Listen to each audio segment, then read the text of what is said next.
चंदू और पिंटू नाम के दो दोस्त थे। चंदू बहुत मेहनती और ईमानदार था, जबकि पिंटू आलसी और कामचोर था। चंदू काम की तलाश में रहता था, किंतु उसके हाथ कोई काम नहीं लगता था। एक दिन ऐसे ही वो अपने घर में सो रहा था। अचानक उसके कमरे की खिड़की के बाहर बिजली चमकी। चंदू घबरा कर उठ गया। उसने देखा कि खिड़की के पास एक परी हवा में उड़ रही है। यह देख चंदू चौंक गया। ये तो एक परी है, कहीं मैं सपना तो नहीं देख रहा ना। चंदू अपने बिस्तर से उठ खड़ा हुआ। वो परी घर के अंदर आई। चंदू, तुम बहुत अच्छे युवक हो, मैं तुम्हें कुछ देना चाहती हूँ। परी चंदू को एक तस्वीर देती है। चंदू, ये एक जादुई घर की तस्वीर है।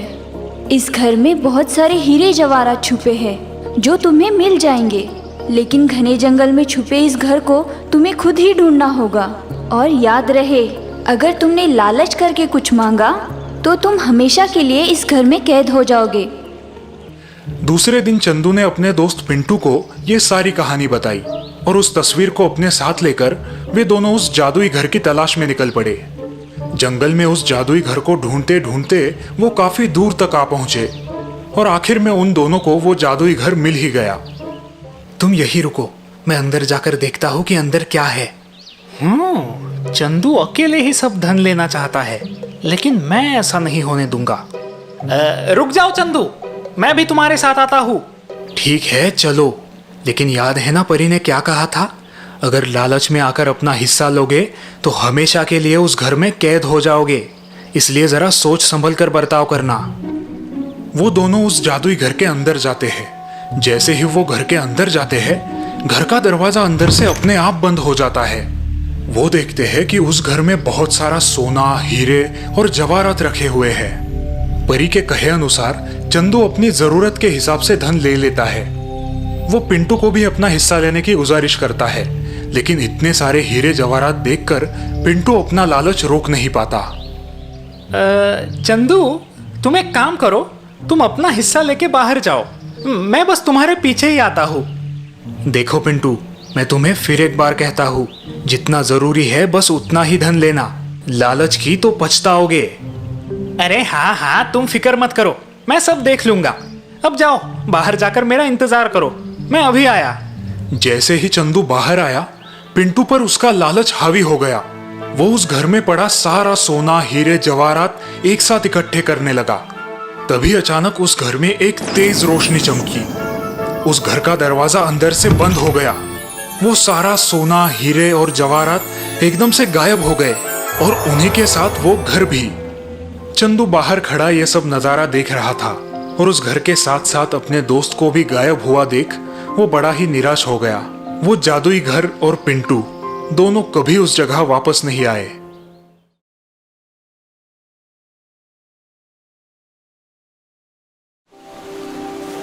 समुंदर के बीच एक आइलैंड था। उस आइलैंड के लोगों का मुख्य व्यवसाय मछलियां पकड़ के उन्हें बेचना था। मछलियां पकड़ने के लिए मछुआरों को बड़ी दूर तक अपने जहाज लेके जाना पड़ता था, इसलिए उन्हें लौटते वक्त कभी कभी 2 दिन भी लग जाते थे और उन्होंने पकड़ी हुई मछलियां बासी हो जाती थी। ताजा मछलियों के मुकाबले इन बासी मछलियों का दाम घट जाता था और मछुआरों की मेहनत जाया हो जाती थी। मछुआरों ने इस बात पर बड़ा सोच विचार किया और उन्होंने एक तरकीब निकाली। वो अपने जहाज पर अब फ्रीजर ले जाने लगे। वो मछलियां पकड़कर उन्हें फ्रीजर में रख देते, जिनसे उनका ताजापन बहुत देर तक टिका रहता। लेकिन फिर भी बाजार में लोग फ्रीजर में रखी हुई मछलियां और ताजा मछलियां इनके बीच का फर्क जान लेते थे और फ्रीजर में रखी हुई मछलियां खरीदने से इनकार करते थे। मछुआरों के सामने अब ये बड़ी समस्या आ चुकी थी। उन्हें समझ नहीं आ रहा था कि आखिर वो लोगों तक ताजा मछलियां कैसे पहुंचाए। बहुत सोच विचार के बाद उन्होंने और एक नई तरकीब ढूंढ निकाली। उन्होंने अपने जहाज पर अब बड़े बड़े फिश टैंक रख दिए। मछलियों को पकड़कर अब वे उन्हें सीधा फिश टैंक में डाल देते थे। फिश टैंक की वजह से मछलियां जिंदा रहती और इस वजह से उनका ताजापन भी बना रहता। इस तरकीब से अब मछलियां बाजार में बड़ी तेजी से बिकने लगी, लेकिन कुछ दिनों के बाद ही उन मछलियों की बिक्री में भी गिरावट आने लगी। मछुआरे अब उलझन में पड़ गए। उन्हें ये बात समझ नहीं आ रही थी कि इन मछलियों की बिक्री में आखिर इतनी गिरावट क्यों आ रही है। उन्होंने इस बारे में अपने कुछ बड़े ग्राहकों से बात करनी चाहिए। ग्राहकों से बात करते ही एक बड़ी ही अजीब बात उनके सामने आई। ग्राहकों का मानना था कि मछलियों को फिश टैंक में रखने से वो बड़ी ठंडी हो जाती है। मतलब ये कि उनकी जीने की आस कम हो जाती है। उनमें वो जोश और उत्साह नहीं होता जो समुंदर की जिंदा मछलियों में रहता है, और इसी वजह से उनकी बिक्री अब कम होने लगी थी। ये बात सुनने में तो बड़ी अजीब लग रही थी, लेकिन बात में दम था। मछुआरों के सामने खड़ा हुआ यह सवाल किसी पहेली से कम न था। मछुआरे इस बात पर सोचकर हैरान हो चुके थे कि इस पहेली को कैसे सुलझाया जाए। किसी के भी पास इसका जवाब नहीं था। एक दिन ऐसे ही सभी मछुआरे समंदर में बड़ी दूर तक मछलियां पकड़ने गए थे। रोज की तरह मछलियां पकड़कर वो उन्हें फिश टैंक में डाल रहे थे। तभी किसी मछुआरे ने गलती से एक बड़े से फिश टैंक में शार्क मछली को छोड़ दिया। शार्क मछली के फिश टैंक में आते ही उस फिश टैंक की बाकी की मछलियां अपनी जान बचाकर इधर उधर भागने लगी और फिश टैंक में एक ही भगदड़ मच गई। शार्क मछली उन बाकी की छोटी मछलियों के पीछे पड़ गई और उन्हें निगलने लगी। बाकी के मछुआरे अब जोरों जोरों से चिल्लाने लगे, अरे ये क्या पागलपन है? इस टैंक में शार्क मछली को किसने छोड़ दिया? उसे बाहर निकालो उसे, वरना वो बाकी की मछलियों को खा जाएगी।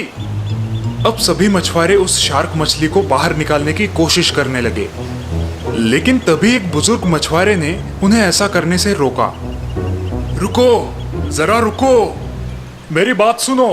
अब सभी उस बूढ़े बाबा की तरफ उलझ कर देखने लगे। अरे बूढ़े बाबा, ऐसे तो ये शार्क इन मछलियों को निगलती जाएगी, इससे हमारा नुकसान होगा। और नहीं तो क्या? सही कहा। थोड़ा नुकसान तो होगा, लेकिन फायदा बहुत होगा। अरे इसमें क्या फायदा होगा? फायदा? वो कैसे? जरा देखो तो इन मछलियों को, अपनी जान बचाने के लिए कितनी भगदड़ मचा रही है। बस इसी बात की कमी थी जिससे इन मछलियों की बिक्री कम होती जा रही थी। हम अभी भी नहीं समझे, जरा खुलासे से बताओ बूढ़े बाबा। लोग इन मछलियों को इसलिए नहीं खरीद रहे थे क्योंकि ये बड़ी ही ठंडी और जीवन के प्रति अनुत्साही हो गई थी। फिश टैंक में रहकर उन्हें जीवन जीने के लिए ज्यादा मेहनत करने की जरूरत नहीं पड़ रही थी। लेकिन अब देखो, शार्क मछली के आते ही अपनी जान बचाने के लिए उन्हें अब संघर्ष करना पड़ रहा है, जिससे उनकी जीवन का जोश और उत्साह वापस आ गया है। हाँ, ये बात जरूर है कि शार्क इसमें से कुछ मछलियों को निगल जाएगी, लेकिन जो मछलियां बचेंगी उनकी बिक्री बाजार में बड़ी तेजी से होगी, क्योंकि हमारे ग्राहकों को जो जोश और ताजापन इनमें चाहिए वो अब इन सभी मछलियों में बरकरार है। बूढ़े बाबा की ये बात सच साबित हुई। बाजार में अब ये सारी मछलियां बड़ी तेजी से बिकने लगी। बूढ़े बाबा ने उस दिन जो भी कहा उसमें एक बड़ी ही गहरी सच्चाई छुपी हुई थी। जीवन में संघर्ष का होना बहुत जरूरी है, वरना जीवन ठंडा और फीका हो जाएगा। वो कहते हैं ना, संघर्ष ही जीवन है और जीवन ही संघर्ष है।